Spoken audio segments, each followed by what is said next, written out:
하가랴의 아들 느헤미야의 말이라. 아닥사스다 왕 제20년 기슬로월에 내가 수산궁에 있는데 내 형제들 가운데 하나인 하나님과 모든 사람과 함께 유다에서 내게 이르기로 내가 그 사로잡힘을 면하고 남아있는 유다와 예루살렘 사람들의 형편을 문즉 그들이 내게 이르되 사로잡힘을 면하고 남아있는 자들이 그 지방 거기에서 큰 환난을 당하고 능욕을 받으며 예루살렘 성은 허물어지고 성문들은 불탔다 하는지라. 내가 이 말을 듣고 앉아서 울고 수일 동안 슬퍼하며 하늘의 하나님 앞에 금식하며 기도하여 이르되 하늘의 하나님 여호와 크고 두려우신 하나님이여 주를 사랑하고 주의 계명을 지키는 자에게 언약을 지키시며 긍휼을 베푸시는 주여 간구하나이다. 이제 종이 주의 종들인 이스라엘 자손을 위하여 주야로 기도하오며 우리 이스라엘 자손이 주께 범죄한 죄들을 자복하오니 주는 귀를 기울이시며 눈을 여시사 종의 기도를 들으시옵소서. 나와 내 아버지의 집이 범죄하여 주를 향하여 크게 악을 행하여 주께서 주의 종 모세에게 명령하신 계명과 율례와 규례를 지키지 아니하였나이다. 옛적에 주께서 주의 종 모세에게 명령하여 이르시되 만일 너희가 범죄하면 내가 너희를 여러 나라 가운데 흩을 것이요 만일 내게로 돌아와 내 명령을 지켜 행하면 너희 쫓긴 자가 하늘 끝에 있을지라도 내가 거기서부터 그들을 모아 내 이름을 두려고 택한 곳에 돌아오게 하리라 하신 말씀을 이제 청하건대 기억하옵소서. 이들은 주께서 일찍이 큰 권능과 강한 손으로 구속하신 주의 종들이요 주의 백성이니이다. 다시 읽겠습니다. 주여 구하오니 귀를 기울이사 종의 기도와 주의 이름을 경외하기를 기뻐하는 종들의 기도를 들으시고 오늘 종이 형통하여 이 사람들 앞에서 은혜를 입게 하옵소서 하였나니 그때에 내가 왕의 술관원이 되었느니라. 아멘. 잠깐 기도하겠습니다. 사랑의 하나님, 이 시간 부족한 종이 두려움과 떨림으로 주의 단위에 서서 주의 말씀을 대언하고자 합니다. 부족한 종을 말씀의 도구로 통로로 사용하여 주시고 우리가 나누는 이 말씀이 하나님께서 우리에게 허락하여 주신 생명의 말씀이 되어서 우리의 마음에 심겨지게 하시고 열매 맺게 하시되 30배, 60배, 100배 아름답고 풍성한 결실을 맺게 하시고 하나님의 영광을 증거하는 인생들이 될 수 있도록 주님께서 우리를 사용하여 주시옵소서. 세상은 밝히 보게 하시고 깨닫게 하셔서 주님께 돌아오게 하시며 이 시간 악한 영혼 예수 그리스도로 떠나가게 하시고 오직 거룩한 성령님께서 우리를 지키시고 인도하여 주옵소서. 모든 건 예수님의 이름으로 간절히 기도하옵나이다. 아멘. 한번 따라해 보도록 하겠습니다. 울지만 말고 기도합시다. 네, 이 시간에는 울지만 말고 기도합시다 라는 말씀의 제목을 가지고 오늘 나누고자 합니다. 우리가 살아가면서 울고 싶은 일이 참 많죠.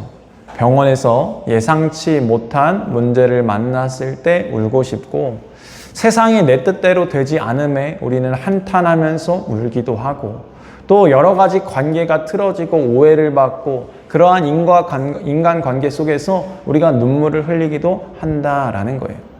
그런데 정작 중요한 것은 우리가 눈물만 흘려서는 안 된다라는 거예요. 특별히 오늘 성경을 통하여서 하나님은 무엇을 알려주고 있는가? 너희가 눈물을 흘릴 수 있다. 너희가 괴로워할 수 있다. 너희가 힘들 수 있다. 그런데 너희가 울기만 해서는 안 된다라는 거예요. 오늘 본문에서도 눈물을 흘렸던 한 사람이 등장합니다. 그런데 이 사람은요, 울기만 한 것이 아니라 그 눈물을 가지고 하나님 앞으로 나왔다라는 거예요. 이게 중요하다라고 주님은 말씀하고 있는 거예요. 너희가 너희의 인생 가운데 울기만 하지 말고 그 눈물을 가지고 내 앞으로 나와야 한다라고 분명하게 말씀하신다라는 것입니다. 그러므로 우리의 인생은 어떠한 인생이 되어야 되는가? 바로 하나님 앞에 나와 하나님을 찾는 인생이 되어질 때 하나님은 우리의 눈물을 그냥 보시는 분이 아니라 우리의 눈물을 거두어 가셔서 우리에게 하나님의 기쁨의 통로로 쓰임받을 수 있는 하나님의 놀라운 영광의 일들을 행하여 주시겠다라고 분명하게 약속하고 계십니다.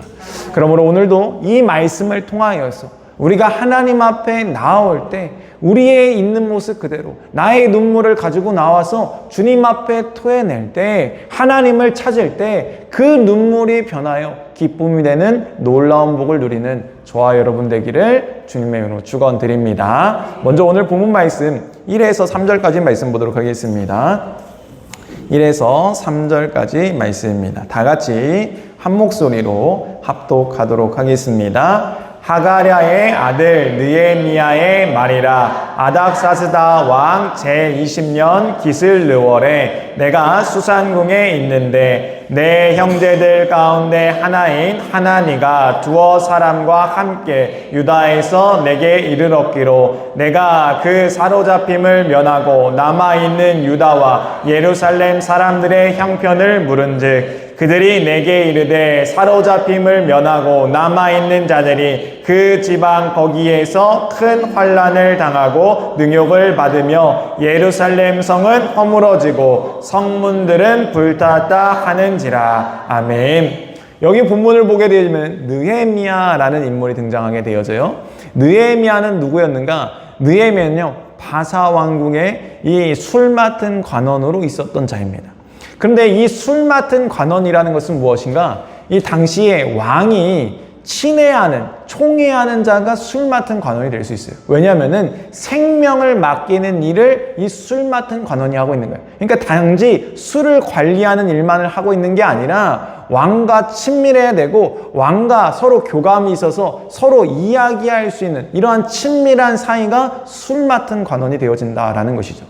그러니까 느헤미야는 이스라엘 사람이었는데 지금 이 바벨론에 의해서 나라가 멸망하고 포로로 잡혀와서 이제는 바벨론에 살아가다가 바벨론이 바사에게 멸망하여서 이제는 바사 왕국으로 그 땅에서 살아가고 있는 거예요. 근데 거기서 살아갈 때 그는 호의호식하면서 살아갈 수 있었어요. 높은 권위가 있었고요. 높은 지위도 보장됐고요. 그에게는 부족함이 없었습니다. 그런데 어느 날 갑자기 고향 땅에서 한 사람이 찾아오게 되어지는 거예요. 두어 사람이 찾아왔습니다. 그래서 하나님과 함께 이제 이야기를 듣게 되어지는데 이야기를 들어본 적 어떤 이야기라는가? 우리 고향 땅 어때요? 그건 좀 어때요? 좀 괜찮습니까? 라고 물었더니 아니요, 그렇지 않습니다. 지금 예루살렘 성은 다 무너졌고 그리고 성벽은 다 이미 허물어져 있고 성문은 다 불타가지고 누구나 다 들어올 수 있는 이런 공간이 되었습니다. 그래서 남아있는 이 유대인들, 남아있는 이스라엘 백성들이요, 이방인들에게 큰 고통을 당하고 있습니다. 환난을 당하고 있습니다. 핍박과 능욕을 당하고 있습니다. 이러한 이야기를 하게 되어지는 거예요. 그래서 이 느헤미야가 그 얘기를 들었을 때 가슴을 치면서 나는 이렇게 호의호식하면서 살아가고 있는데 나의 고국은, 나의 민족은, 나의 백성들은 지금 이렇게 어려움을 당하고 있는구나. 그러면서 그가 슬퍼하게 되었다라는 거예요. 그래서 4절 말씀 보도록 하겠습니다. 4절 말씀 읽겠습니다. 시작. 내가 이 말을 듣고 앉아서 울고 수일 동안 슬퍼하며 하늘의 하나님 앞에 금식하며 기도하여. 아멘.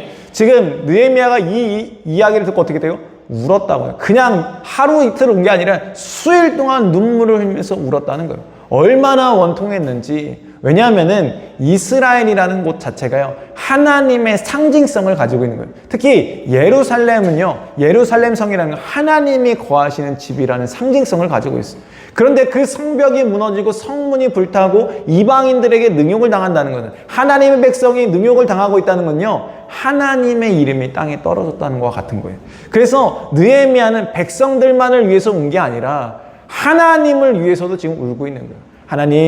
하나님의 이름이 이렇게 이 모멸감을 당하고 이 능욕을 당하고 어려움을 당하고 있는 것이 맞습니까? 그러면서 눈물을 흘리고 있었다라는 거예요. 근데 느헤미야는 눈물만 흘린 게 아니라 금식하며 기도하며 하나님 앞에 나아갔다라는 거예요.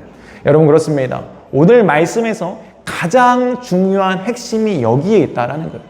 여러분, 우리가 살아가면서 눈물을 흘릴 수 있습니다. 눈물 흘린다고 잘못된 거 아니죠. 어려워할 수 있습니다. 걱정, 염려, 근심 우리가 할 수 있다라는 거예요. 그런데 거기서 멈춰서는 안 되고 반드시 우리의 인생은 하나님 앞으로 그 눈물과 그 걱정과 근심을 가져와야 된다라는 거예요.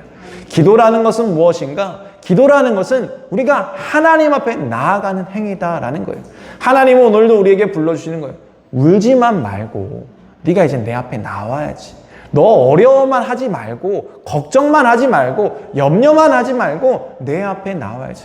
여러분, 우리가 눈물을 흘릴 일이 있으면요, 우리는 어떻게 행동합니까? 어떤 사람은요 막 술을 먹는 거예요. 술 취하는 거예요. 그래서 방탕함으로 살아가려고 하면 잊으려고 합니다. 그런데요, 깨면 또 눈물을 흘릴 일이 그대로 남아있다는 거예요. 어떤 사람은요 사람을 만나가지고 하소연합니다. 그래서 막 쏟아놓는 거예요. 내가 이렇게 형편이 어렵다, 내가 이렇게 어렵다라고 하면서 막 쏟아놓습니다. 눈물을 쏟아놓습니다. 근데 나아지나요? 그대로라는 거예요. 어떤 사람은요 시간이 약이라고 해가지고 기다리면 된다라고 그냥 무작정 기다립니다. 근데 기다리는데 그 속이 썩어 문드러져 가고 있다라는 거예요. 마음이 얼마나 아픈지, 삶이 얼마나 의욕이 없는지 얼마나 어렵겠냐라는 거예요. 그런데 하나님은 오늘 우리에게 분명하게 말씀해주고 계시는데, 너희가 그렇게 세상을 찾지 말고 너희가 세상보다 먼저 내 앞에 나와서 내 앞에 묻는, 내 앞에 간구하는 삶을 살라라고 말씀하고 계십니다.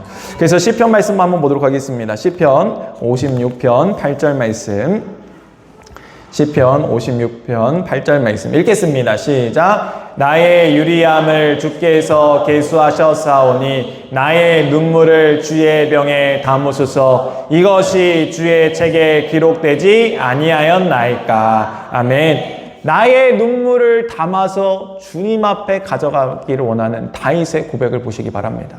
여러분, 우리가 눈물을 흘릴 수 있죠. 근데 주님은 우리가 눈물을 흘리는 그 이유를 너무나 잘 알고 계십니다. 그러므로 우리는 반드시 주님께 나아가서 그 문제를 해결함 받아야 된다라는 것이죠. 시편 126편 5절 6절도 한번 보도록 하겠습니다. 읽겠습니다. 시작. 눈물을 흘리며 씨를 뿌리는 자는 기쁨으로 거두리로다. 울며 씨를 뿌리러 나가는 자는 반드시 기쁨으로 그 곡식단을 가지고 돌아오리로다. 아멘. 그렇습니다. 우리가 눈물로 심었던 그 기도가 헛되지 않는다라는 거예요. 눈물로 하나님 앞에 섰던 그 기도가 하나님이 헛되지 않게 하시겠다, 기쁨으로 단을 거두게 하시겠다라고 분명하게 우리에게 약속하여 주셨다라는 거예요. 그러므로 우리가 하나님 앞에 설 때 우리가 하나님의 약속의 말씀을 붙잡고 나아가는 것이 너무나 중요한 것이죠. 오늘 본문을 보게 되어지면 느헤미야도 이러한 놀라운 원리를 가지고 하나님 앞에 기도하는 모습을 보게 되어집니다. 우리가 이 원리를 배웠으면 좋겠는데, 첫 번째 한번 따라해 보도록 하겠습니다. 문제보다 먼저 하나님을 바라봅시다. 네, 우리는 문제보다 먼저 하나님을 바라보는 그러한 기도를 해야 된다라는 거예요. 먼저 5절 말씀, 느헤미야가 어떻게 기도하나 보도록 하겠습니다. 5절 말씀 읽겠습니다. 시작. 이르되 하늘의 하나님 여호와 크고 두려우신 하나님이여, 주를 사랑하고 주의 계명을 지키는 자에게 언약을 지키시며 긍휼을 베푸시는 주여 간구하나이다. 아멘. 느헤미야의 기도를 보면은, 하나님 저 지금 이렇게 어려워요, 저 이렇게 아파요, 힘들어요, 하나님 이거 해결해 주세요 라고 얘기하기보다 문제보다 뭘 얘기하고 있어요? 하나님이 어떠한 분이신지를 먼저 고백하고 있어요. 여러분, 우리가 기도할 때 하나님이 어떠한 분인 줄 알고 기도하는 게 너무나 중요하다라는 것이죠. 하나님은 오늘 본문을 보게 되니까 크고 두려운 분이다, 언약을 지키시는 분이다, 그리고 긍휼을 베푸시는 분이다 라고 이렇게 얘기하고 있죠. 그렇습니다. 우리가 하나님 앞에 기도할 때 사랑의 하나님, 전능하신 하나님, 창조주 하나님, 우리가 기도할 때 그냥 이 용어를 붙이는 게 아니에요. 하나님이 어떠한 하나님인지 내가 믿음으로 고백하고 있는 거예요. 하나님은 이 모든 일들을 행하실 수 있는 분이십니다. 하나님은 전지전능하십니다. 하나님은 오늘도 역사하십니다. 살아계십니다. 나와 함께 하십니다. 이것이 믿음의 고백이 되어지는 것이고, 이 고백을 통하여서 그 하나님을 우리가 만나게 되어진다라는 거예요. 느헤미야는 지금 어떠한 하나님을 찾고 있습니까? 하나님은 크고 위대하신 분임을 고백하고 있는 거예요. 하나님은 우리에게 긍휼을 베푸시는 분임을 이야기하고 있는 거예요. 하나님은 약속을 잊지 않고 그 약속을 행하시는 분임을 분명하게 고백하고 있다라는 거예요. 그러므로 우리가 기도할 때에도 하나님의 놀라운 능력을 믿으면서 믿음으로 그 하나님의 이름을 부르시기 바랍니다. 여러분, 제 딸이 저한테 무언가 요구할 때요, 이 요구할 때 앞에 붙이는 게 있어요. 자상한 아빠, 사랑이 많은 아빠, 이렇게 붙이는 이유가 있다고. 그냥 아빠 부를 때랑 요 이유 붙여서 부를 때가 좀 달라요. 왜 다를까요? 바라는 게 있으니까 그렇게 얘기하지 않겠습니까? 마찬가지로 우리가 하나님 앞에 설 때 우리가 그냥 하나님을 찾는 것보다 하나님이 어떠한 하나님인지 믿음으로 고백하며 부를 때 더 큰 놀라운 역사의 능력을 우리가 경험할 줄 믿습니다. 두 번째, 하나님은 어떠한 하나님인지 느헤미야가 이렇게 고백합니다. 한번 따라해 보도록 하겠습니다. 문제보다 먼저 자신의 죄를 자복합니다. 네, 느헤미야는 기도할 때 문제보다 먼저 자신의 죄를 자복하고 있습니다. 한번 6에서 7절 말씀 보도록 하겠습니다. 6에서 7절 말씀 읽겠습니다. 시작. 이제 종이 주의 종들인 이스라엘 자손을 위하여 주야로 기도하오며 우리 이스라엘 자손이 주께 범죄한 죄들을 자복하오니 주는 귀를 기울이시며 눈을 여시사 종의 기도를 들으시옵소서. 나와 내 아버지의 집이 범죄하여 주를 향하여 크게 악을 행하여 주께서 주의 종 모세에게 명령하신 계명과 율례와 규례를 지키지 아니하였나이다. 아멘. 지금 느헤미야는 하나님, 문제가 이렇습니다. 어려움이 이렇습니다. 우리가 해야 될 일들이 이런 거예요. 하나님이 이걸 좀 해줬으면 좋겠습니다. 라고 이야기하기보다 먼저 자신의 죄를 자복하고 있는 모습을 보게 되어져요. 여러분, 우리가 어떠한 문제가 생겼을 때 우리가 제일 먼저 하는 것이 무엇입니까? 탓을 하죠. 이 문제는 당신 때문이야. 아니면은 누구 때문이야. 어떠한 정치 아니면은 문화, 경제 때문이야. 이렇게 탓을 하게 되어진다라는 거예요. 근데 오늘 본문의 느헤미야는 우리 때문입니다. 그보다 더 나아가서 나 때문입니다. 라고 고백하고 있다라는 거예요. 여러분, 그렇습니다. 느헤미야는 기도할 때 하나님 앞에 먼저 자신을 돌아볼 줄 아는 삶을 살았다라는 거예요.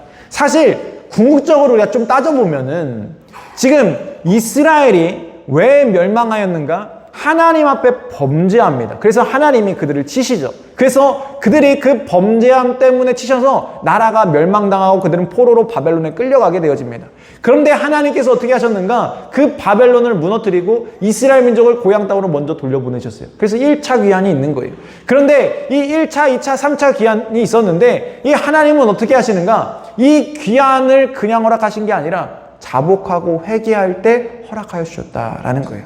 특별히 오늘 본문의 느헤미야도 이제는 돌아가게 되어지면 돌아가서 이제는 성벽을 재건할 거예요. 근데 성벽을 재건하게 되어지는데 그냥 재건한 것이 아니라 하나님, 내가 이제 돌아가서 성벽을 재건해야 됩니다. 하나님, 내가 이런 일을 하기 원합니다. 그러니 하나님 이걸 해주세요 라고 이야기하는 게 아니라 하나님, 제가 먼저 기도하지 못했습니다. 제가 먼저 자복하지 못했습니다. 우리 조상들이 하나님 앞에 범죄했는데 그 범죄한 사실을 우리가 하나님 앞에 용서를 구하지 않았습니다. 주님, 용서해 달라고 먼저 이야기했다라는 것이죠. 우리가 하나님 앞에 기도할 때 이러한 기도를 통하여서 주님 앞에 먼저 정결함으로 나아갈 수 있기를 주님을 축원드립니다. 세 번째 한번 따라해 보도록 하겠습니다. 문제보다 먼저 하나님의 약속을 붙잡습니다. 네, 우리는 문제보다 먼저 하나님의 약속을 붙잡고 있는 느헤미야의 기도를 배워야 돼요. 8에서 10절 말씀 보도록 하겠습니다. 8에서 10절까지 말씀 다 읽겠습니다. 시작. 옛적에 주께서 주의 종 모세에게 명령하여 이르시되 만일 너희가 범죄하면 내가 너희를 여러 나라 가운데 흩을 것이요 만일 내게로 돌아와 내 계명을 지켜 행하면 너희 쫓긴 자가 하늘 끝에 있을지라도 내가 거기서부터 그들을 모아 내 이름을 두려고 택한 곳에 돌아오게 하리라 하신 말씀을 이제 청하건대 기억하옵소서. 이들은 주께서 일찍이 큰 권능과 강한 손으로 구속하신 주의 종들이요 주의 백성이니이다. 아멘. 느헤미야는 하나님의 말씀을 붙잡고 기도하고 있어요. 하나님께서 하나님을 믿는 자녀는, 자복하고 돌아오는 자녀는 저 하늘 끝에 있을지라도 하나님께서 하나님의 이름을 두신 그 예루살렘에 다시 돌아오게 하신다라고 말씀하지 않으셨습니까? 주님 그 말씀을 오늘 행하여 주옵소서. 그 말씀을 내가 오늘 붙잡습니다 라고 기도하고 있다는 거예요. 여러분 우리가 기도할 때 하나님의 말씀을 알게 되어지면, 하나님의 말씀을 기억하고 있으면요, 우리가 그 말씀을 암송하고 있으면요, 무엇이 생기는가? 힘이 생긴다라는 거예요. 여러분 우리가 하나님 앞에 하나님의 말씀을 놓고 기도할 때 우리가 강하게 요구할 수 있는 거예요. 여러분 우리가 때로는 세상 가운데 살아가다 보면요, 요동치는 일들이 일어납니다. 내가 믿음 가운데 바로 서기를 원하지만 내가 기도함에도 불구하고 세상은 우리가 바로 서지 못하게 큰 환란의 파도로 우리를 일렁이게 만든다라는 것이죠. 그때 우리는 막 요동치고 흔들리게 되어집니다. 근데 그 가운데서도 우리가 굳게 설 수 있는 비결이 있는데 그것이 무엇인가? 하나님의 말씀, 그 약속을 붙잡는 것이다 라는 거예요. 예수님께서 사단 마귀에게 이끌려서 광야에서 40일 동안 있으신 다음에 금식 기도하신 다음에 시험을 당하십니다. 근데 그 시험을 당하실 때 예수님은 무엇으로 이기십니까? 그 시험을 말씀으로 이기셨다라는 거예요. 사도 바울도 하나님의 말씀을 굳게 붙잡았기 때문에 그가 흔들리지 아니할 수 있었다라고 고백하고 있는 것이죠. 그렇습니다. 우리의 인생 가운데 하나님의 말씀이 있으면은 사단 마귀의 시험을 이길 수 있고 승리할 수 있다라고 주님은 말씀하고 있습니다. 그러므로 우리의 기도 가운데 무엇이 있어야 되는가? 하나님의 말씀을 근거하여서 하나님께서 이렇게 약속해 주셨습니다. 하나님이 이루실 것을 우리는 믿습니다. 이 말씀대로 될 줄로 우리가 믿습니다. 그래서 우리는 상황과 환경에 요동치지 않기로 결단하고 나아갈 수 있는 것이죠. 그렇습니다. 우리가 계약서라는 게 있지 않습니까? 계약서에 사인하면은 뭐 비가 오든 바람이 불든 상관이 없습니다. 왜냐하면은 이 계약서 내용이 있기 때문에 그대로 이행될 것을 우리가 믿고 있기 때문에. 그래서 오늘은 날씨가 안 좋아서 이 계약이 이행되지 않을까 보다 이렇게 생각 안 한다라는 거예요. 왜냐하면 우리가 그 근거가 있기 때문에. 똑같이 하나님의 말씀을 우리가 근거로 삼게 되어지면은 세상이 어떠한들 우리는 요동하지 아니하고 승리할 수 있습니다. 그럼 반드시 하나님의 말씀을 붙잡고 승리하는 저와 여러분 되기를 주님 축원드립니다. 마지막으로 네 번째 한번 따라해 보도록 하겠습니다. 문제보다 하나님의 뜻에 자신을 맡깁니다.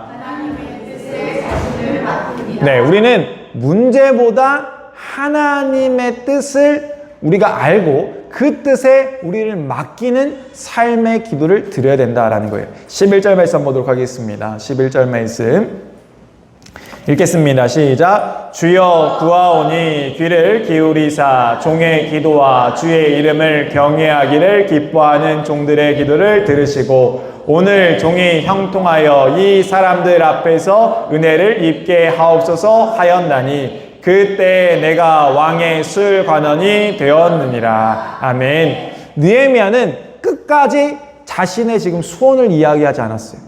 자신이 지금 하나님 나는 성벽을 건축해야 됩니다. 이스라엘을 재건시켜야 됩니다. 이러한 것을 이야기하지 않았다라는 거예요. 오히려 그는 내가 이 아닥사스다 왕에게 은혜를 입게 하시고 이 바사 왕국에게 은혜를 입게 하셔서 하나님의 뜻을 알매, 그리고 그 알매 끝나는 것이 아니라 그 뜻을 알아서 내가 하나님께 쓰임받을 수 있는 자가 되달라고 기도하고 있는 내용이에요. 그러니까 우리는 어떠한 기도를 해야 되는가? 우리는 그냥 막연하게 하나님 해결해 주세요 라는 기도보다는 더 나아가서 하나님의 뜻 가운데 저를 사용하여 달라라는 기도를 해야 된다라는 거예요. 하나님, 제가 하나님의 뜻을 알아서 제가 순종할 수 있는 믿음을 더하여 주세요. 내가 하나님의 뜻을 알아서 그 뜻 가운데 서게 하여 달라라고 우리는 반드시 기도해야 된다라는 거예요. 그것을 깨닫게 되어지니까 그것이 무엇으로 깨달아지는가? 오늘 본문 말미에 이렇게 쓰여져 있죠. 그때 내가 왕의 술관원이 되었느니라. 여기서 술관원이 되었다는 건 지금 막 됐다는 게 아니에요. 여기서는 이미 술관원이었어요. 그런데 돌아보니까 하나님의 일들을 감당하라고 하나님께서 나를 지금까지 술관원이 되도록 인도해 주셨구나. 하나님이 나를 여기에 세우신 이유가 그냥 세우신 게 아니라 하나님의 뜻을 감당하라고 나를 술관원으로 세우셨구나라는 것을 깨닫게 되어졌다라는 거예요. 그렇습니다. 우리가 기도하게 되어지면은 하나님께서 나를 왜 이 자리 가운데 부르셨는지, 하나님께서 나에게 왜 이 상황을 허락하여 주셨는지, 하나님께서 나에게 왜 이 문제를 주셨는지 깨닫게 되어지는 거예요. 그 깨닫는 것에 끝나는 게 아니라 더 나아가서 이것을 통하여서 하나님, 제가 그 뜻 가운데 하나님의 놀라운 축복의 통로로 쓰임받을 수 있도록 하나님 저를 사용하여 달라라고 간구하고 기도하는 저 여러분 되기를 주님은 축원드립니다. 이 느헤미야는 성벽 재건이라는 놀라운 역사를 이룬 인물입니다. 그래서 우리가 느헤미야를 기억할 때는요, 성벽 재건의 인물로 제일 먼저 기억해요. 그러나 느헤미야의 시작은 무엇으로 시작하였는가? 2장부터 성벽 재건의 이야기가 나오지만 1장에는 무엇을 시작합니까? 기도로 시작했다라는 것을 분명하게 말씀하고 있습니다. 여러분, 우리가 하나님 앞에 놀라운 축복의 통로로 쓰임받기 위하여서는 무엇보다도 기도가 있어야 된다라는 사실을 기억하면서 오늘 느헤미야의 기도를 배워서 다시 기도하고 다시 서는 저와 여러분 되기를 주님의 이름으로 축원드립니다. 같이 오늘 말씀 기억하면서 찬양하도록 하겠습니다.